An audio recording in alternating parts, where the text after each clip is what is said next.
系统让你攻略魔尊，可过了500年你还没踏出山门半步。直到魔尊魂飞魄散的死讯传来，系统才气急败坏朝你吼道：任务失败了，这辈子你都不可能恢复修为，你寿元将尽。你眼皮都没抬一下的哦了一声，要死了也没什么反应。系统气得想现在就弄死你。整整500年，让你讨好任务对象，你倒好，一上来就跟人家打架，打就算了，还打成了不死不休的死对头。现在任务对象死了，哪个宿主像你这样？说完了吗？系统气得差点当场宕机。系统跑路程序启动。再见，混账宿主！系统没了，修为没了，你转身拖着虚弱的身躯往寝殿里走，然而脚下却突然踩到了什么东西，软软的、热热的，像是活物。你低头看去，那是一只小狐狸，通体雪白，毛发如缎，本应该是极漂亮的模样，但此刻它却浑身伤痕累累，气息微弱。你蹲下身，小心翼翼地将小狐狸捧在掌心。怎么伤成这样？你皱起眉，声音里带着几分心疼。小狐狸连眼睛都睁不开，但那微微颤抖的身躯分明是在拼命求生。你盯着这团毛茸茸的小东西看了许久，忽然轻轻笑了。既然被我遇到，那便是有缘，以后你我便相依为命了。与此同时，小狐狸，准确的说是魔尊洛青离的意识正在黑暗中沉浮，痛到处都痛，经脉断裂的痛，神魂破碎的痛。7大长老那些老匹夫，他堂堂九幽魔尊魔域女帝，统御6界数百，却被自己的手下联手暗算。养不熟的白眼狼，早知如此，当初就该把他们全部炼成魂丹。他想要发怒，却发现自己连动一根手指的力气都没有。他伤得太重了，被迫化为原形逃命的他，只能循着那枚游龙玉佩的气息进行传送。那是当年一个叫苏婉宁的正道女修送给他的玉佩，说是正道第一宗门太虚宗的信物，想跟他交好。他本以为能传送到那个女修身边暂避风头，结果一阵天旋地转后，却发现自己落到了一个熟悉的令人牙痒的地方——寒霄峰双华殿，那个打了500年的死对头的地盘。然后他就彻底昏了过去。在有意识的时候，他感觉自己正被什么东西拖着，努力想睁开眼睛，却怎么也做不到。这时，一道清冷而熟悉的嗓音在耳边响起：以后你我便相依为命了。这个声音还有这个令人窒息的社恐气场，他不会认错。林墨痕，太虚宗首徒，正道唯一能与他匹敌的大成境仙尊，那个不死不休打了500年的死对头。完了，本尊落他手里了。他想挣扎逃跑，想变回人形，然后给这个死对头一个大嘴巴子，可他现在连动都动不了，只能任由对方把自己抱在怀里。突然间，洛青离意识到一个可怕的事实，现在自己是狐狸形态，而林墨痕显然没认出他。这个混蛋还真把他当成一只普通的灵宠。林墨痕，你个瞎子！本尊堂堂九幽魔尊魔域之主，你就算眼瞎，那狗鼻子也该闻出本尊身上的魔气吧？可没了修为的你却对他身上若有若无的魔气浑然不觉，只是轻轻抚摸着他的毛发，动作温柔。别怕，我不会伤害你。谁怕了？本尊才不怕你，本尊只是暂时动不了而已。等本尊伤好了，第一个就弄死你。可等他再次醒来的时候，却发现自己躺在一个柔软的垫子上，身上的伤口被仔细处理过，敷着不知名的草药，疼痛减轻了不少。入目便是那张熟悉的脸，林墨痕正坐在他旁边，手里端着一碗散发着药香的汤汁。醒了。你的声音还是那么清冷，但仔细听能听出一丝不易察觉的欣喜。洛青离盯着那张脸，眼神复杂。500年了，他跟这个男人打了500年，从未见过他有别的表情，只知道他患有严重的社恐，不喜与人交流，整天独来独往。明明是正道仙尊，修为冠绝天下，却偏偏是个不喜欢说话的闷葫芦。当年他主动上去跟他打招呼，这货直接转身就走。他追上去，这货二话不说就动手，然后两人就打了起来。一打就是500年，见面就打，不见面就互相惦记着下次怎么打。洛青离一直觉得这个死对头就是欠揍，但现在他看着林墨痕那缕缕银白的发丝，心里突然涌上一股莫名的情绪。他的头发怎么白了？还有他的脸色，苍白的像一张纸，毫无血色。这是天人五衰之兆。洛青离瞳孔微缩，天人五衰是修士大限将至的征兆，一旦出现便意味着此人阳寿将近，无药可医。这个死对头要死了，该高兴吗？毕竟正邪不两立，他死了，他应该拍手称快才对。可为什么心里有点堵得慌？小家伙，喝点药吧。你的声音打断了他的思绪。你伤得太重了，伤口处还残留着魔气，想来是遭了无妄之灾。你顿了顿，语气里带着一丝歉意。我如今没了修为，无法帮你去除魔气，只能用些凡间的草药尽力而为。没了修为，那个大成境巅峰，一剑能劈开天穹的正道仙尊，没有修为了，怎么可能？他死死盯着你，试图从你身上感知到哪怕一丝一毫的灵力波动，然而什么都没有，就像一个普普通通的凡人。洛青离傻眼了，他重伤逃命，被死对头捡到也就算了，怎么死对头也命不久矣了？此时你突然剧烈的咳嗽起来，一声接着一声，咳得撕心裂肺。洛青离看着你捂住嘴的手掌渐渐染上猩红，心里那股莫名的堵塞感更重。喂，死对头，你先别死啊，要死也得死在本尊手里，谁准你自己先死的？他在心底疯狂吐槽，却不知自己此刻的眼神里带着连他自己都未曾察觉的担忧。你抬起头，正对上小狐狸那双乌溜溜的眼睛。小家伙，你是在担心我吗？谁担心你了？本尊只是在想要怎么弄死你。他努力想做出一个凶狠的表情，却发现自己的狐狸脸根本做不出什么凶狠的表情，反而因为他的挣扎动作显得有点可爱。别乱动，会扯到伤口。你伸手轻轻按住他，快把药喝了。本尊是九幽魔尊，你叫本尊乖。他气得想咬人，但下一秒一股温热的药汁被送到了他嘴边。喝完好好休息，过几天就会好起来的。洛青离盯着那碗药，又看了看林墨痕苍白的脸，最终他还是张嘴把药喝了，不是因为这个死对头的话，只是因为本尊确实需要养伤，养好伤才有力气弄死他。对，就是这样。药效很快发挥作用，洛青离再次陷入昏睡，朦胧中他感觉自己被轻轻放到了柔软的垫子上，有什么东西盖在了他身上，温暖而舒适，还有一只手轻轻抚摸着他的毛发。好好睡吧，小家伙，以后我会好好照顾你的。洛青离迷迷糊糊的想，死对头怎么变得这么啰嗦了？以前打架的时候，他一个字都不肯多说，现在话这么多，真烦。但那只轻抚他毛发的手让他莫名的安心，很快他便沉沉睡去。以后你就叫小白吧，我是你的主人，记住了吗？小狐狸没有回应，只是在睡梦中轻轻蜷缩了一下身子。你笑了笑，低下头在小狐狸的额头上轻轻落下一吻。滚！洛青离如果此刻是清醒的，一定会跳起来咬死你。小白，你管本尊叫小白？你才小白，你全家都小白。还有你亲本尊做什么？臭流氓，当徒子！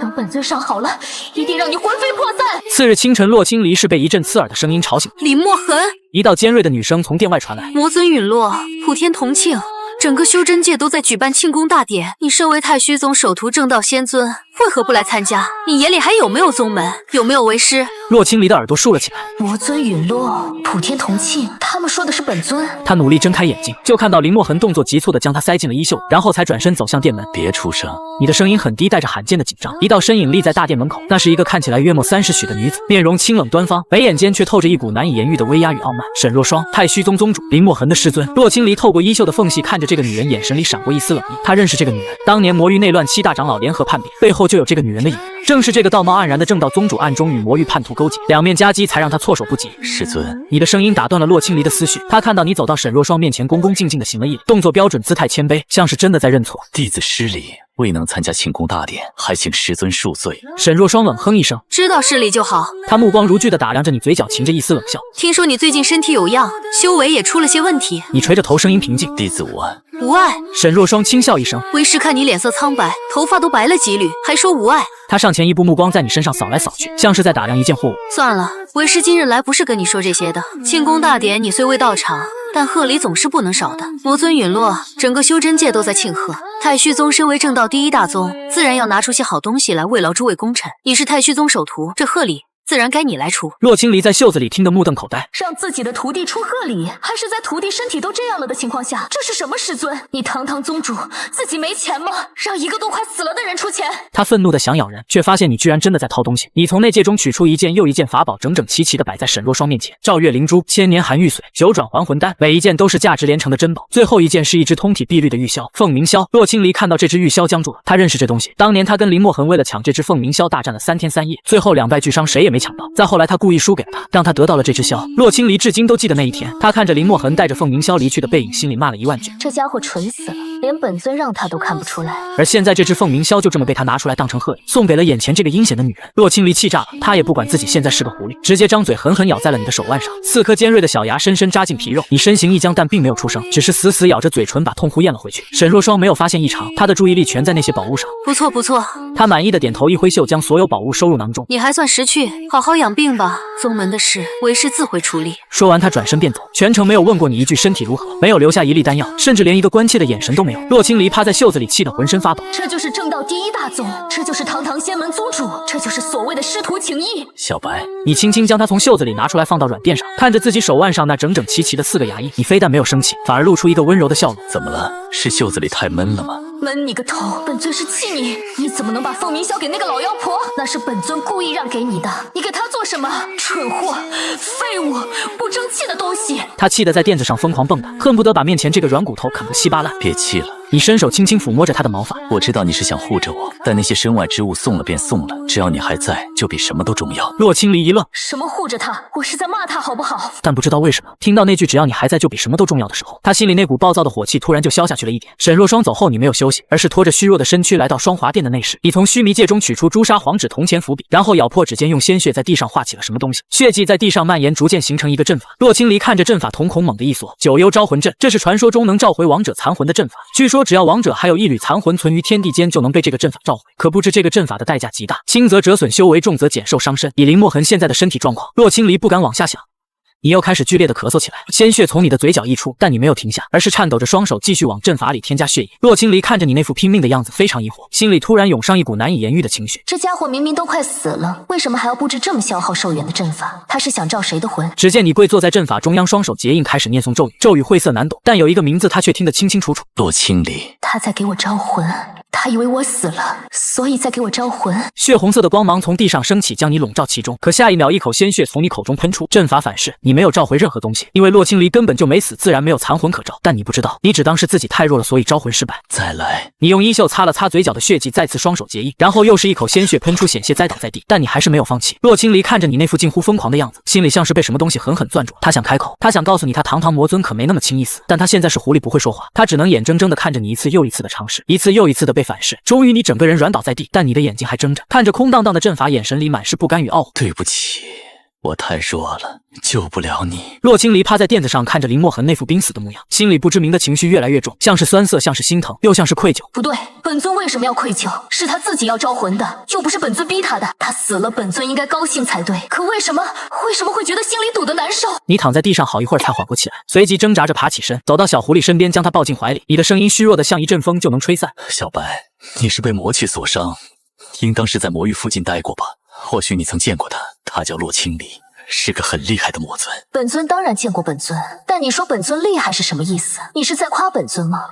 你夸本尊做什么？我与他打了500年，从未分出胜负。你继续说道。他是唯一一个愿意跟我认真说话的人。洛青离愣住了，谁愿意跟他说话？他每次见面都是骂他好不好？虽然他每次都在骂我，你嘴角微微上扬，但我知道他没有坏心，他只是不太会表达。本尊很会表达，本尊就是想骂你，你懂不懂？刚才师尊拿走的那只凤鸣啸，你的声音突然低了下去。其实是他送我的。当年我跟他抢那只啸，其实我知道他是故意输给我的。他的千环已经那么厉害，怎么可能输给我呢？你轻轻笑了。他大概是想让我开心吧，虽然他嘴上从来不承认。洛青离趴在你怀里，整只狐狸都不好了。还有一件事，我从未告诉过任何人。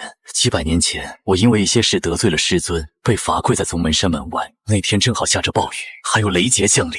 正道的人都在暗处看笑话，没有一个人愿意帮我，但他来了。听到此处，洛青离的心猛地一跳。他从魔域赶来，藏在暗处，偷偷为我撑起了护体结界。你的眼神变得悠远。他以为我不知道是他，刻意收敛了魔气，想让我以为是正道的人做的。但我认得他的气息，那股淡淡的梅香独一无二。我一直想找机会谢谢他，但每次见面他都要跟我打架。我又不太会说话，所以一直没能说出口。你低下头看着怀里的小狐狸，眼神温柔又带着几分遗憾。现在也没机会说了。洛青离趴在你怀里，心里像是被什么东西狠狠撞了一下。原来他都知道，从一开始他就都知道。小白，你轻轻抚摸着小狐狸的毛发。你说他会不会恨我？恨我不识好歹，恨我不懂得感激。洛青离愣愣地看着你，恨他怎么可能恨你？他只是不知道该怎么面对你而已。算了，你轻轻叹了口气。他已经不在了，就算恨也没有机会跟我说了。你抬起头看着窗外的月色。小白，我时日无多了，等我死后，你就炼化我的身躯化形吧，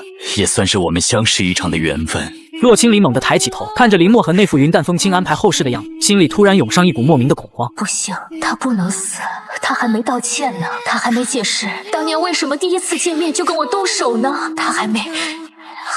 他的脑子一片混乱，甚至不知道自己在慌什么。他只知道他不想让这个死对头死，至少不能死在他前面。深夜，你靠坐在软榻上，怀里抱着那只小白狐，轻声说着话。你似乎很久没有这样说过话了。以前你总是一个人修炼，一个人吃饭，一个人看月亮。有人跟你搭话，也不知道该怎么接；有人对你示好，你不知道该怎么回应。你只会逃跑或者装作没听见。所以整个修真界都觉得你身为仙尊高冷孤傲不近人情，只有你自己知道，你只是太社恐了。小白，我跟你说个秘密。你轻声道。小狐狸竖起耳朵。其实我第一次见到洛青离的时候，你顿了顿，脸上浮现一丝不太自然的红晕。我觉得她很好看，她当时穿着一身红裙，站在正魔对峙的人群里，特别显眼。我本来想上去跟她打个招呼，但我太紧张了，一句话都说不出来。然后她就走过来了，我更紧张了。她问我叫什么名字，我脑子一片空白，根本不知道该怎么回答。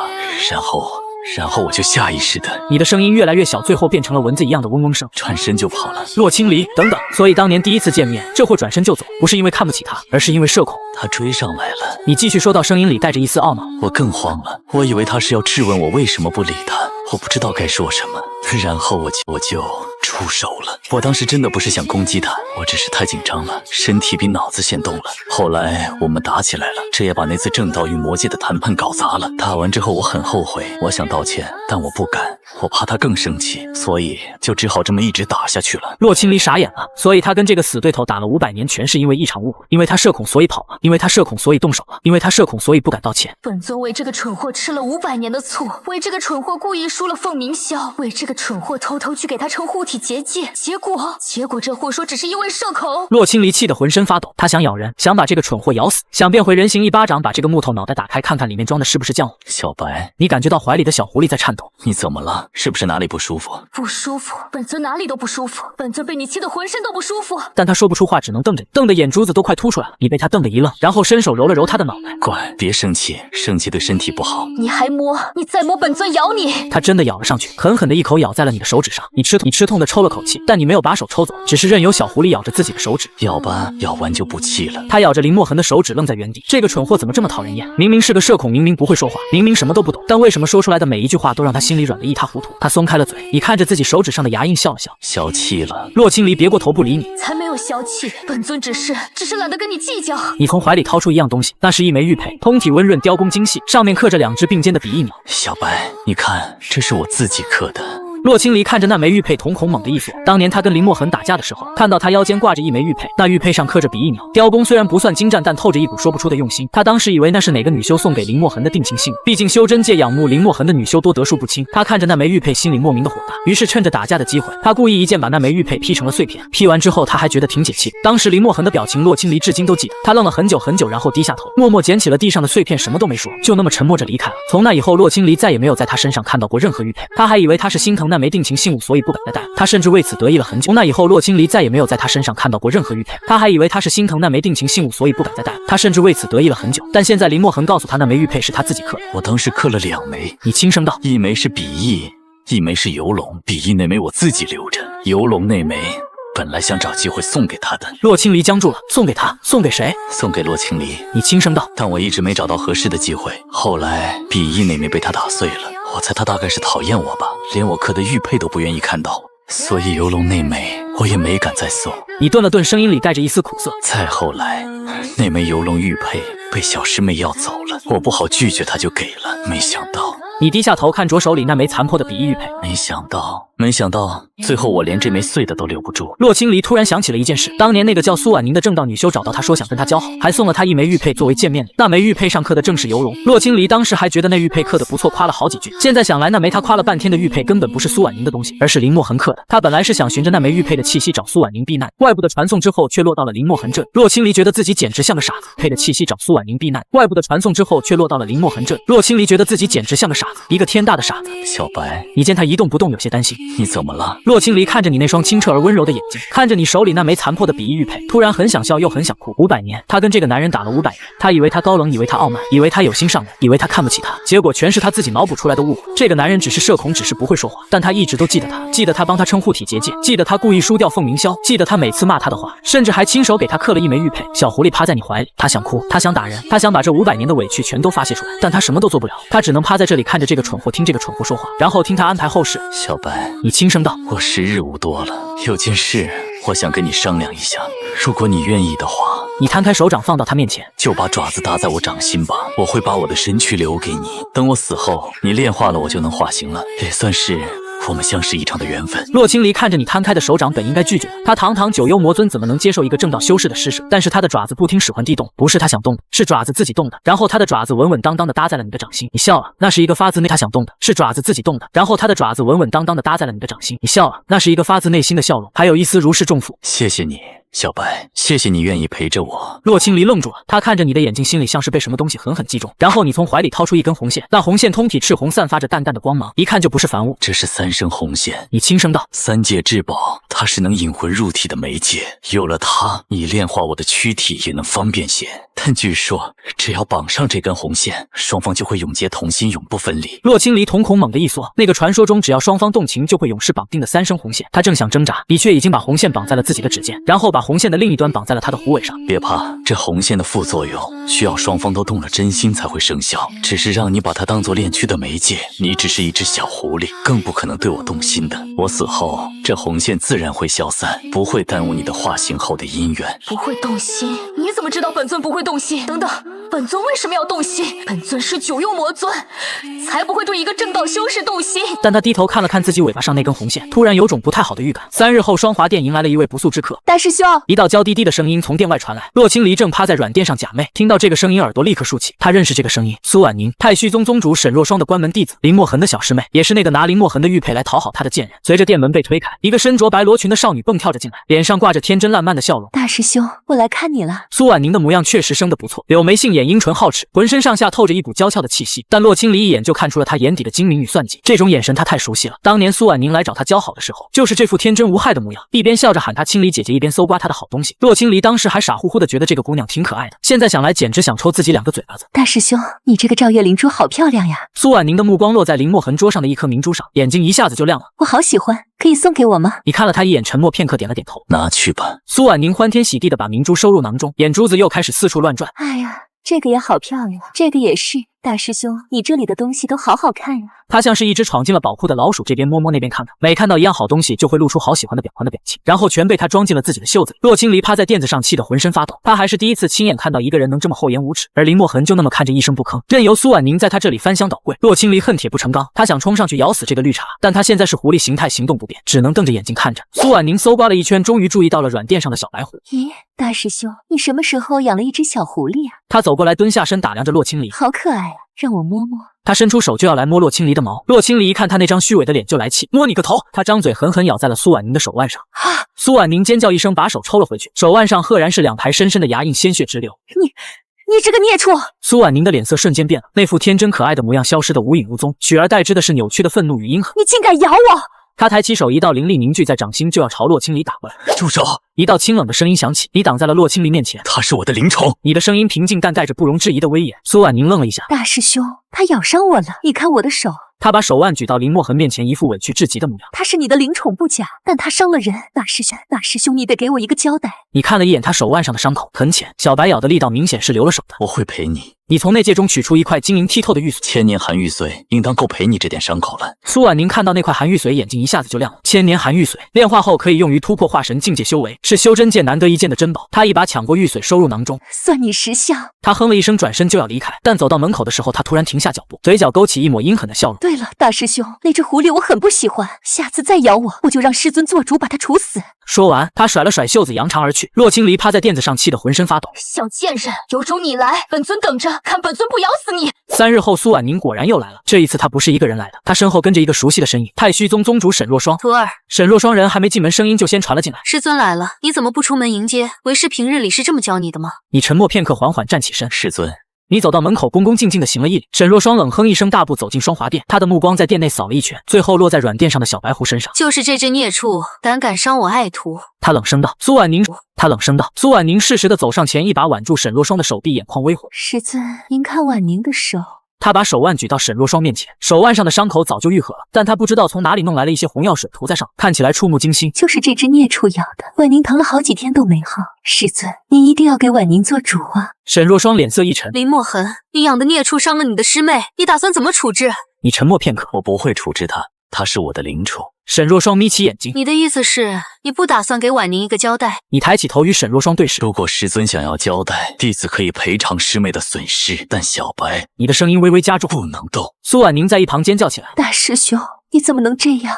他是一只孽畜，他伤了我，你居然为了一只孽畜忤逆师尊。他一边说一边哭，哭得梨花带雨，楚楚可怜。师尊，您看大师兄根本不把婉宁放在眼里，他咬了一只孽畜，就忘了婉宁这个师妹了。婉宁好伤心。沈若霜看着苏婉宁哭成泪人的样子，眼中闪过一丝厉色。你若是不处置那只孽畜，别怪为师不客气。纵容野怪为师不客气，纵容妖物伤害同门，罪同残害同门，你是想去执法堂受罚吗？店内的气氛骤然凝固，洛青离趴在垫子上，看着这一幕，心里冷笑连连。好啊，这对师徒还真是配合默契，一唱一和，天衣无缝。他倒要看看这个窝囊废死对头会怎么处理。然后他就看到林墨痕动，你缓缓站起身，那双平日里温柔的眼睛此刻透着一股前所未有的冷意。师尊，弟子说了，小白不能动。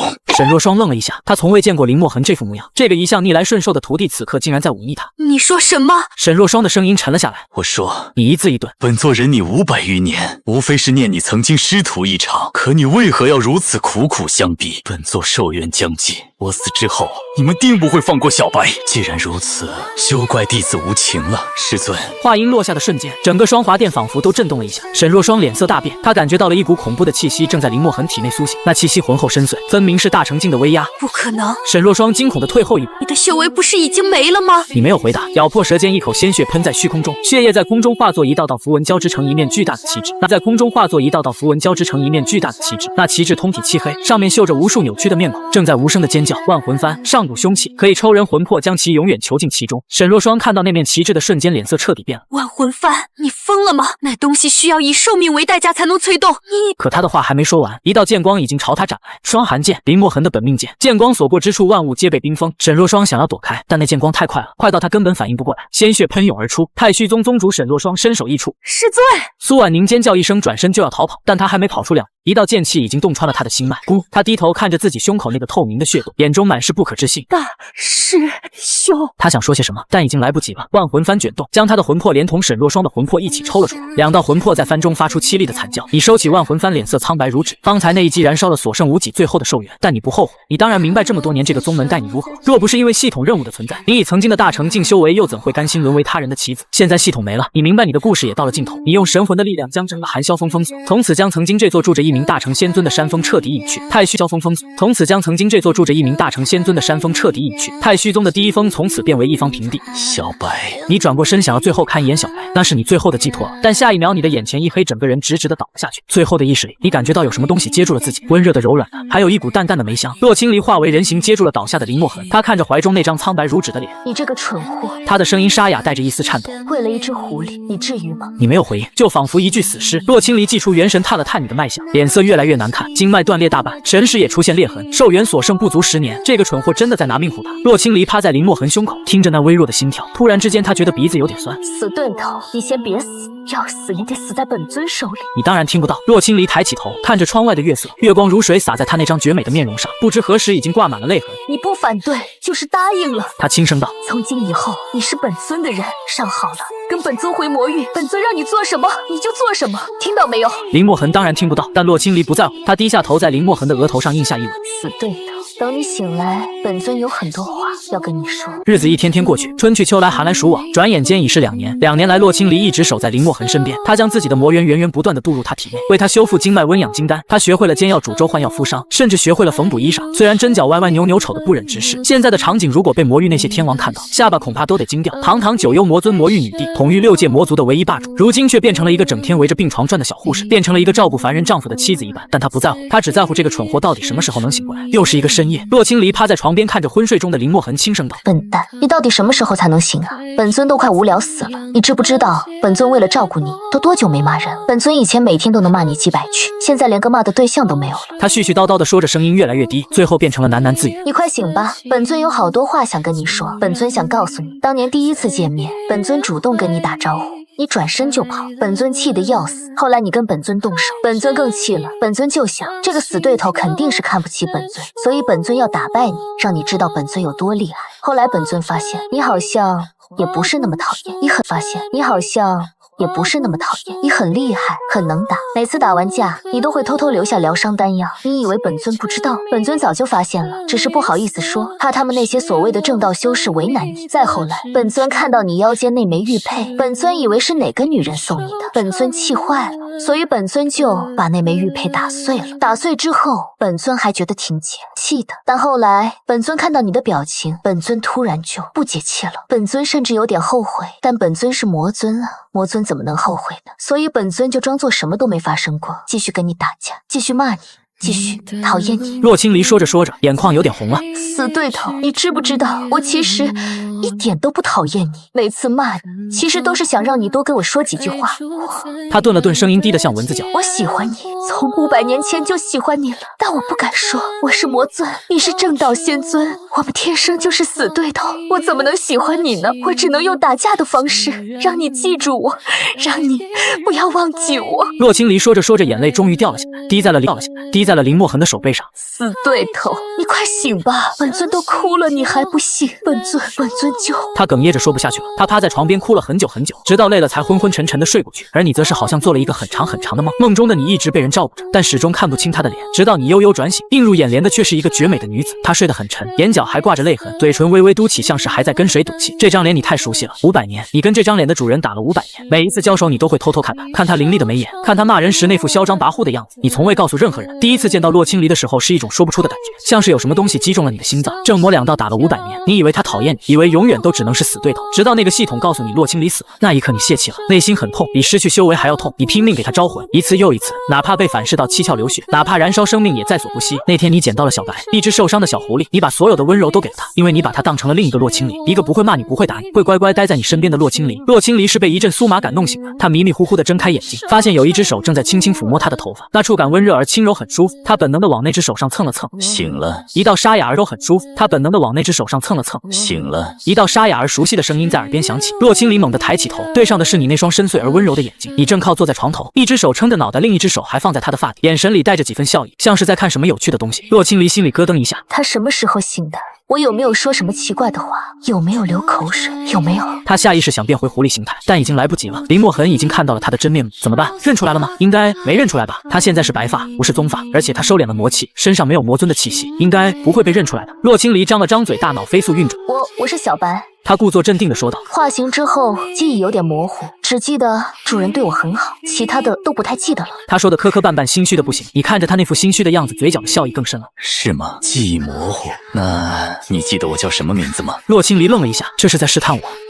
林墨痕。他小心翼翼地回答。主人是林墨痕，我是主人的灵宠小白。小白，你轻声道。你身上这股气息很像一个人。洛青离心跳猛地加速。像谁？像一个我打了500年的人。你每一个字都像是敲在洛青离的心上，他将在像一个我打了500年的人。你每一个字都像是敲在洛青离的心上，他将在原地大脑一片空白。他知道了，他什么时候知道的？是刚才，还是早就知道了？主人，他干巴巴地开口。我不知道你在说什么，我只是一只小狐狸，化形之后记忆模糊，我什么都不记得了。他说的越来越没有底气，你看着他那副欲盖弥彰的样子，轻轻笑。好，你什么都不记得了，你只是一只小狐狸。洛青离，他这个语气怎么听起来像是在哄小孩？他是不是知道了什么？还是说他只是在试探？洛青离心里七上八下，完全猜不透林墨痕在想什么。与此同时，罗域深处九幽殿，7大长老之首力无极端坐在魔尊宝座上，看着手中那份情报，嘴角勾起一抹阴狠的笑容。洛青离没死，他居然没死，还跟那个正道仙尊搅在一起了，有意思。有意思。他放下情报，抬起头看着殿外那血红的天空。传令下去，那个叛逃的魔尊，本座要他永远回不来。接下来几天，洛青离小心翼翼观察你的反应。这死对头确实起了疑心，时不时说些奇怪的话。小白，你会用剑吗？小白，你知道魔域在哪？小白，你听说过九幽魔尊吗？每次洛青离都摇头否认，但林墨痕看他的眼神越来越奇怪，像在看一只装傻的狐狸。偏偏他什么都不点破，看一只装傻的狐狸，偏偏他什么都不点破，只是笑眯眯的揉他脑袋，捏他的脸。洛青离被折腾得心惊胆战，开始怀疑这死对头是不是早就知道他身份了。这天夜里，他以为你睡着了，便轻手轻脚走到窗边看月色。2年了，魔域那边不知怎样，7大长老叛变的事迟早要回去处理。他低头看着尾巴上那根若隐若现的红线，3声红线，一旦双方动情就会永世绑定。他已经动情了吧？不然为什么心跳加速？为什么在意他的一举一动？死对头，你这个混蛋！他轻声呢喃，你知不知道本尊有点喜欢你？话音刚落，身后传来一道轻笑。我知道。洛青离浑身一僵，猛地转身就看到你靠在床头，眼神带着笑意和得逞的狡黠。你没睡，你偷听？我只是睡不着，正好听到了。他气得想咬人，但下一秒，青离，原来你一直都在。你什么时候知道的？可能是一开始吧，从你落到我手里那一刻，你很像他。洛青离脑子彻底乱了，他跟这个男人打了500年，以为他高冷傲慢什么都不在乎，现在才知道他一直在等他主动说出真相。洛青离眼眶红了，你这个混蛋！你轻轻张开双臂，过来，让我抱抱你。他愣了一下，然后扑进你怀里。本尊讨厌你，本尊最讨厌你了。你轻轻抱住他，下巴抵在他发底。我知道。少女趴在你怀里哭的你了。你轻轻抱住他，下巴抵在他发底。我知道。少女趴在你怀里哭的稀里哗啦。半月后，你身体渐渐恢复，虽然修为未完全复原，但至少能下床走动了。小白，我想下山走走，去凡间看看。若青离皱眉，你这身子，万一出事怎么办？有你陪着我，我不怕。他脸微微泛红。谁要陪你呢？本尊只是怕你死在外面，连个收尸的都没有。你轻笑，那就麻烦小白替我收尸了。你最好别死在本尊前面，不然本尊把你扔乱葬岗喂野狗。两人收拾妥当离开寒霄峰，一路向东来到青石镇，正好是庙会，街上人来人往，热闹非凡。若青离从小在魔域长大，这种场面还是第一次见，眼睛里闪着好奇的光。这是什么？他指着摆满糖人的摊子。糖人，凡人用糖做的小玩意儿。本尊要这个。他指着一只小狐狸糖人，摊主笑道：这糖人不卖，射中靶心才能拿走。你看了看自己苍老的手，修为未复准头肯定受影响，但看着洛青离亮晶晶的眼睛，好，我试试。第一箭偏了，第二箭连靶子都没射中。你举起第三支箭时，洛青离手指微动，一道灵力附着在竹箭上，正中靶心。你接过糖人递给他，给你。你是不是故意选狐狸？你觉得呢？他哼了一声，算你有眼光。这狐狸跟本尊有几分相似？都很好，相似，都很好看。两人在镇上逛了一整天，看杂耍吃小吃，猜灯谜放河灯。洛青离玩得很开心，笑容比平时多了很多。你跟在他身后，从未见过他这个样子。在你印象里，洛青离永远是唯我独尊的模样，现在却像普通小姑娘一样为一只糖人开心半天。死对头，你在看什么？只是觉得你笑起来很好看。他脸瞬间涨红。本尊是魔尊，魔尊怎么会好看？好，魔尊不好看。你故意的。两人找了家客栈住下。夜深了，洛青离睡得很沉，你却睡不着，体内有股躁动的力量越来越强烈。突然一阵剧痛从经脉深处传来，你闷哼一声蜷缩起来。林墨痕。洛青离被惊醒，冲到床边抓住你冰凉的手，他将魔元渡入你体内，下一秒脸色大变，他的经脉深处有什么东西在疯狂冲撞，像是被封印的灵力。顺着那股力量探寻下去，他看到林墨痕丹田深处有一道古老而强大的封印正在崩裂。天道的封印。洛青离瞳孔微缩，他一直以为林墨痕的修为是被天道剥夺，现在才发现是封印。那个系统消失后，身体开始衰败，是因为封印一直在消耗他的生机。混蛋！他咬牙切齿，不再犹豫，将全部魔元涌入冲击那道封印。也不知过了多久，封印终于彻底碎裂，一股恐怖的灵力从林墨痕体内爆发出来，光芒消散，你呼吸平稳了许多，濒死的气息消失，取而代之的是越来越强盛的生机。封印碎裂瞬间，洛青离看到一道虚幻影子短暂出现，宿主叛逃，启动毁灭程序，然后自爆消散。原来那个攻略系统从一开始就不是好东西，他是在控制他，封印他的修为，强迫他执行任务。青离，我好像做了个梦。你沙哑开口，梦到500年前那个系统告诉我必须攻略你，他教我怎么讨好你，但我不想那样做，我只想像普通人一样好好跟你说句话。洛青离心里像被什么狠狠揪住，原来500年前只是系统逼他用错误方式接近他又太社恐不知道怎么拒绝，最后阴差阳错成了死对头，一打就是500年。你怎么不早说？你会信吗？当时的你恨不得把我打成肉泥。所以这500年你一直被那个该死的系统控制。差不多，他封印我的修为，让我做各种任务，但我不想用虚假的方式接近你，宁可被惩罚也不做那些任务。洛青离声音带着哭腔，你这个大傻瓜。你擦去他眼角泪花，别哭了，现在好了，封印破了，系统消失了，以后我可以光明正大的喜欢你了。你说什么？我喜欢你，从500年前就喜欢了。他脸瞬间涨红，张了张嘴却一个字都说不出来。喜欢你，从500年前就喜欢了。他脸瞬间涨红，张了张嘴却一个字都说不出来。这个蠢货怎么能这么直白？本尊还没准备好。你闭嘴，本尊不想听。你看着他炸毛的样子。好，我闭嘴。接下来几天，两人继续在凡间游历，你的修为飞速恢复，从筑基到金丹到元婴，速度快得吓人。我想去弯腰山脉，那里灵气充沛，适合修炼。若青离皱眉，那里妖兽遍地，你现在修为才恢复到元婴，去那里不是找死？有你在，我怕什么？你不要老是拿本尊当挡箭牌。你不是我的护身符，你是我的清理。他心跳差点蹦出嗓子眼。走就走，谁怕谁？万妖山脉，妖兽的天堂，漫山遍野各种妖兽，空气中弥漫着浓郁灵气，混杂淡淡血腥味。一群妖狼围上来，若青离想出手，却被你拦住。让我来，我想试试现在的实力。双寒剑出鞘，剑光一闪，领头妖狼瞬间被斩成2截，眨眼间7、8头妖狼尽数倒地。你的修为，化神初级，刚才又突破了。这个变态，从元婴到化神正常修是要修炼几10年，他砍几头妖狼就突破了。两人在万妖山脉待了半个月，每次战斗你的修为都有提升，从化神初期到中期，再到后期大圆满，速度快得离谱。傍晚时分，两人在山洞中休息。若青离靠在洞壁上，心里烦躁。这几个月朝夕相处，感情越来越深，但他始终没说出那句喜。若青离靠在洞壁上，心里烦躁。这几个月朝夕相处，感情越来越深，但他始终没说出那句喜欢。他是魔尊，怎么能先开口？小白，你坐到他身边，掏出一样东西，那根红色的线，你还记得这个吗？记得。是你绑在本尊尾巴上的线。你知道3生红线的传说吗？据说双方都动了真心，红线就会彻底生效。你将红线举到两人眼前，在月光照耀下，红线正在微微发光。它在发光，说明生效了。所以你是不是也喜欢我？若青离脸瞬间涨红，心狂跳的几乎喘不过气。你别问了，本尊。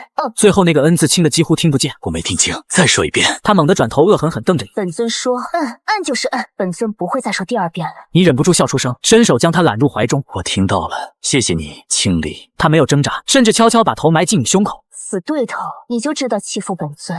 你低头吻了吻他发顶。我没有欺负你，我只是很开心。然而就在两人沉浸在甜蜜中时，山脉边缘一处阴暗角落里，一道黑袍身影正远远观察着山洞方向。找到了，太虚宗叛徒林墨痕携带魔族妖孽，已在万妖山脉现身。虚空中传来阴冷的声音：很好，通知各大宗门围剿叛徒，罪名弑师灭门，勾结魔道，私藏上古凶器，格杀勿论。3日后，万妖山脉出口，眼前的景象让两人同时变了脸色。漫山遍野的修士少说数万人，身着不同宗门服饰，将山脉出口围得水泄不通。为首的是沈若霜的儿子沈然，太虚宗新任掌门。林墨痕，你弑杀师尊，勾结魔道，私藏上古凶器万魂幡，罪无可恕。今日正道7大宗门联手缉拿你这个叛徒。你看着眼前，正是眉头微皱，数万修士、化神境以上强者上百，甚至有炼虚与渡劫境界的老妖怪。清理，待会儿我开路，你先走。你疯了，你一个人怎么挡得住？你没说话，眼神像是在告别。洛青离抓住你手臂，声音发抖：本尊不走，要死也是一起死。他打断你的话，转身面对联军：不就是打吗？本尊陪你打。本尊乃是九幽魔尊，今天就让这些正道看看什么叫魔尊之威。他周身魔气疯狂暴雨，化作黑色气流环绕飞舞。是魔尊，洛青离没死。联军阵中顿时大乱。沈然稳住心神，冷声道：重伤未愈，能有多少战力？给我上，杀了这2个人！数十道炼虚境以上的攻击同时轰来，你想护住洛青离，却被他一把推开。退后！下一秒，他燃烧本源，周身爆发出滔天魔焰，一声震彻天地的长啸响起。他化作遮天蔽日的巨狐，9条尾巴在身后舒展开来，每条都有100丈长。银白毛发在魔焰在身后舒展开来，每条都有100丈长。银白毛发在魔焰中染成血红。9尾天狐，洛青离的神魂真身。本尊执掌6界之时，除了灵仙尊，尔等无一人敢战我。一群蝼蚁也妄图直视本尊。9尾同时挥出，那数十道炼虚境攻击瞬间被扫散。天狐张开血盆大口喷出不魔印，一息之间上千人化为飞灰。9尾天狐在联军中横冲直撞，如入无人之境，每次尾巴挥动都带走数百条性命，那场面简直是人间炼狱。他在燃烧本源，支撑不了多久。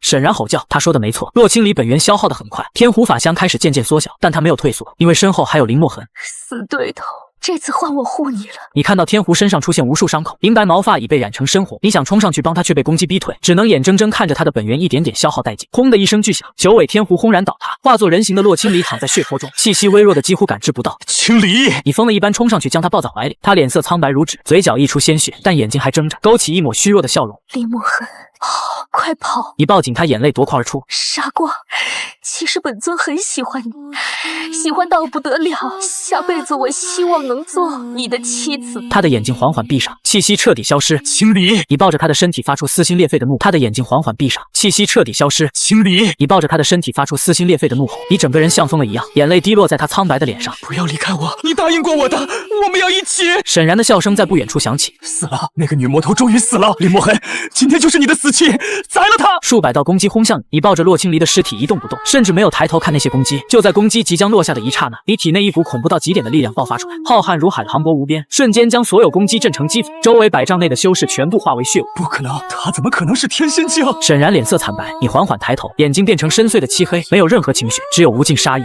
你们该死！恐怖威压席卷而出，数万修士如同蝼蚁，浑身颤抖，跪伏于地，根本无法动弹。双寒剑从虚空中自行出鞘，寒光越来越盛，冰封万里。杀！一道横贯天地的剑气轰然斩出，做到了剑碎银河之威。3000修士瞬间化为血雾。你抱着洛青离一步步向前走，每走一步就有上百人化为血雾。天劫，他在引动天劫！沈然吼叫，头顶天空暗了下来，乌云密布，雷光闪烁。传说中突破天仙境才会降下的天劫，但你连看都没看一眼，抬手轻轻一挥，一道剑气冲天而起。我让你来了吗？给老子散！天劫被你一剑劈散，沈然瘫坐在地，整个人都傻了。你继续向前走，每一步都踩在尸体上，你一剑劈散，沈然瘫坐在地，整个人都傻了。你继续向前走，每一步都踩在尸体上，直到杀到沈然面前。前辈饶命，我错了，我把掌门之位让给你。你低头看着他，你不是知道错了，你只是知道你要死了，你母亲在魂幡里等你。万魂幡从虚空中飞出，沈然的魂魄被生生抽离，炼入幡中。短短瞬息，7大宗门联军全军覆没，数十万修士无一生还。你站在尸山血海中，怀里抱着洛青离冰冷的身体。清理，我杀了他们，你醒醒，醒来看看好不好？他没有回应，但你突然感觉到他还活着，虽然只剩一丝微弱气息，但他还活着。等我！你身形一闪，消失在原地。寒霄风霜华殿，你将洛青离轻轻放在床上检查伤势，探脉的结果让你脸色异常难看，经脉尽断，魔元枯竭，神魂重创，本源损耗过半，换成任何人早就死了，只有他凭借9尾天狐强大的生命力硬吊着一口气。我不会让你死的。你施展天仙境灵力一丝一缕步入他体内，滋养他破碎的经脉与神魂。1个时辰2个时辰，你一直在渡灵不曾停歇，脸色越来越苍白，但没有停下。整整1个月，你没有合过眼，头发又白了许多，但依然在守护。青离，你什么时候醒来？只要你醒过来，我什么都答应你。然后你感觉到手心里那只冰凉的手微微动了一下，洛青离的眼睛缓缓睁开，看着你泪流满面的样子，嘴角微微上扬。死对头，你怎么哭了？丢不丢人了？你愣了一下，然后笑了，笑着眼泪流得更凶。不丢人，你醒了就不丢人。笨蛋，魔尊怎么会那么容易死？洛青离养伤半个月后收到魔域消息，叛军攻破。洛青离养伤半个月后收到魔域消息，叛军攻破九幽殿了。七大长老联手叛变，已占领魔域大半疆土，还放出消息说魔尊洛青离已死。我要回去，魔域是我的，我不会让那些叛徒得逞。我跟你一起去，你的仇就是我的仇，我们是一家人。洛青离脸涨红，谁跟你是一家人？本尊还没答应嫁给你呢。那你答应吗？走，回魔域，有什么话等打完仗再说。魔域九幽殿已变了模样，到处是叛军旗帜，七大长老之首厉无极端坐在魔尊宝座上。启禀魔主，洛青离带着一个男人杀进魔域了。厉无极脸色一变，启动万魔噬天阵。魔域边境，你和洛青离并肩而立，面前是10几万叛军，交给我，我来开路，你留着力气对付厉无极。你身形一闪，冲入敌阵，双寒剑出鞘，剑气纵横，所过之处，叛军如割草般倒下。洛青离周身魔气暴涌，化作黑光冲入敌阵，两人如同两柄利剑，不到半个时辰，10几万叛军便已死伤大半。踏入大殿时，厉无极冷笑一声，身后万魔噬天阵正在运转。厉无极，300年前我父尊的死是不是你干的？厉无极哈哈大笑，你终于猜到了，不错，你那废物父尊就是死在我手里，魔帝之位本就该是我的。洛青离眼睛彻底红了，父尊在你还是孩童时就收养了你，你却恩将仇报暗算他，你该死！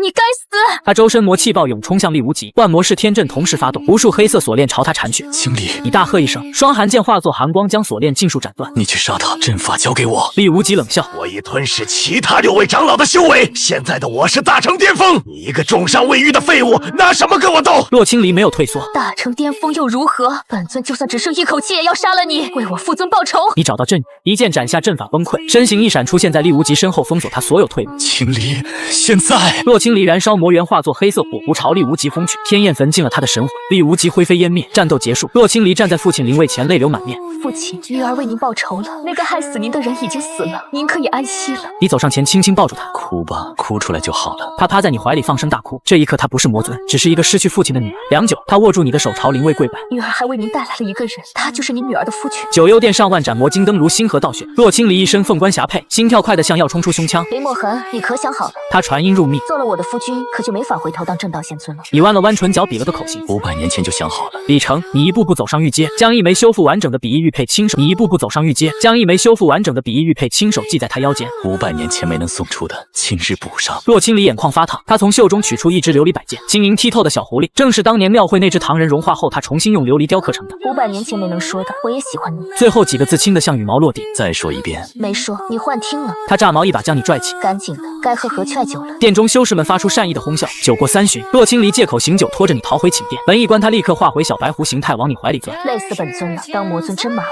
你熟练地揉着他耳后软肉。那我呢？小狐狸浑身一僵，还行吧，只是还行。烦死了，闭嘴！他一爪子拍在你手背上，力道却轻得像挠痒。死对头的相公，这个名分本座要了。洛青离心跳彻底乱了节拍，这人怎么这样？500年前打得你死我活，如今却用最无赖的方式把最甜蜜的话说得理直气壮。不要脸！他小声骂着，却又忍不住往你怀里蹭。谁要嫁给你这死对头？哼，是我要娶你。你轻笑，将他打横抱起，走向榻边。魔尊大人，春宵苦短，该歇息了。放我下来，本尊还没答应。未尽的话语被温热的唇截断。500年的针锋相对，到如今的唇齿相依，这落差大的让他几乎以为在做梦。可唇上辗转的触感那么真实，腰间揽着的手臂那么有力。他慢慢闭上眼，笨拙的回应。